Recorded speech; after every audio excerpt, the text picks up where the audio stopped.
Hello students, welcome back. So हमारा next second part schizophrenia में हम आज पढ़ेंगे phases of schizophrenia, Bleuler's 4A's and the various clinical manifestations of schizophrenia. So quickly सबसे पहले हम पढ़ेंगे फेजेस ऑफ स्कीज़ोफ्रेनिया। सो जो फेजेस है उसको 3 में डिवाइड करते हैं हम स्कीज़ोफ्रेनिया के: prodromal stage, active stage and the residual stage. तो जो हमारी प्रोड्रोमल स्टेज होती है, this is the first stage, मतलब कि अभी जो है इलनेस इनिशिएट हुई है। Alright, so there will be no obvious symptoms, कोई ऑब्वियस सिम्टम्स प्रेजेंट नहीं होते हैं, but everyday functioning is beginning to deteriorate. Like कुछ डेली एक्टिविटी, लाइक चीज़ें रख के भूल जाना, पर्सनल हाइजीन मेंटेन नहीं करना, खाने में दिक्कत आनी शुरू हो जाती, कम खाना खाते हैं। सो जो भी हम डेली एक्टिविटीज़ करते हैं उनमें जो फंक्शनिंग जो है वो डिट्योरेट होनी स्टार्ट हो जाती है। So that would happen in the prodromal stage. Second आता है हमारी active stage. So active stage is called as full blown schizophrenic stage, जिसमें पूरे जो है एक्टिव सिम्टम्स स्कीजोफ्रेनिया के प्रेजेंट होते हैं। Third is residual stage. So residual stage में क्या होता है, सिम्टम्स सबसाइड होने शुरू हो जाते हैं, मतलब कि कंडीशन इम्प्रूव होनी शुरू हो जाती है, बट इसमें कुछ अभी भी सिम्टम प्रेजेंट होते हैं। So this is same like the prodromal stage, but इसमें इम्प्रूवमेंट स्टार्ट हो जाती है पेशेंट की होने।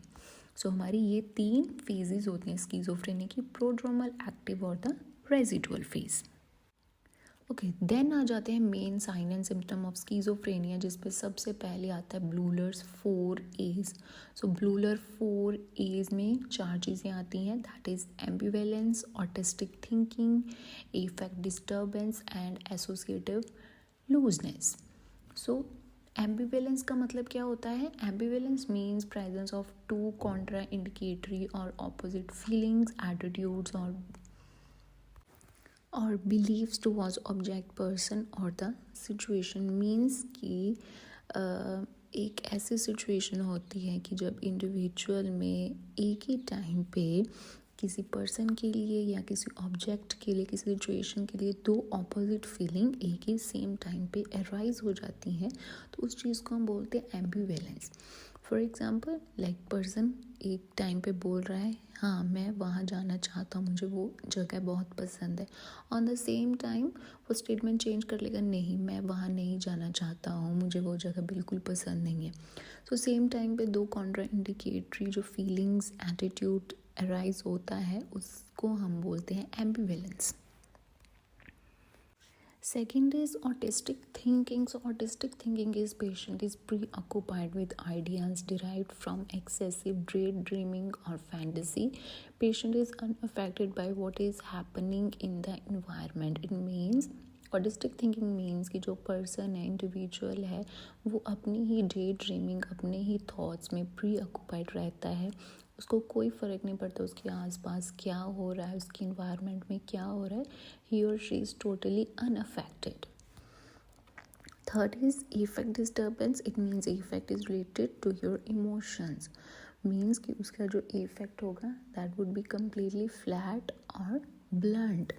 Mood of the patient is inappropriate, flat or blunt, reduction of will power derived and desire to carry out any routine activity. Fourth one is association disturbance, और इसको कुछ books में आप एसोसिएटिव लूजनेस से भी पढ़ोगे। So it is thought disorder, thinking appears irrelevant, illogical and ideas have no और very less connections. So ये 4 जो है हमारी ब्लूलर 4A's में आ जाता है। उसके बाद आती है हमारी मेन क्लिनिकल मैनिफेस्टेशन। तो उसको हमने जो है 5 में डिवाइड किया है सब पार्ट्स में। थॉट एंड स्पीच में क्या आता है, कौन से साइन एंड सिम्टम आते हैं, perception, affect, motor behaviour and the others. So thought and speech में आ जाता है autistic thinking, loosening of association, thought blocking, neologism, poverty of speech, echolalia and delusions. अगर आपको इसमें से कोई भी टर्म क्लियर नहीं है, you can comment in the commenting section और I will clear your doubt regarding that particular terminology. Second is perception. So perception में ऑडिटरी हेलुसिनेशन है, विजुअल हेलुसिनेशन में sometime occur along with auditory hallucination. Tactile, gustatory and olfactory types are far common in the schizophrenic patient. Then affect में apathy, emotional blunting and anhedonia. Under the motor behavior, mannerism present होगा, grimacing, stereotype behavior, decreased self-care and the poor grooming. Then other features includes decreased functioning in work, social relationship and self-care, loss of insight would be there, poor judgment, suicidal ideations, and there is usually no disturbance of consciousness, orientation, attention, memory and the intelligence.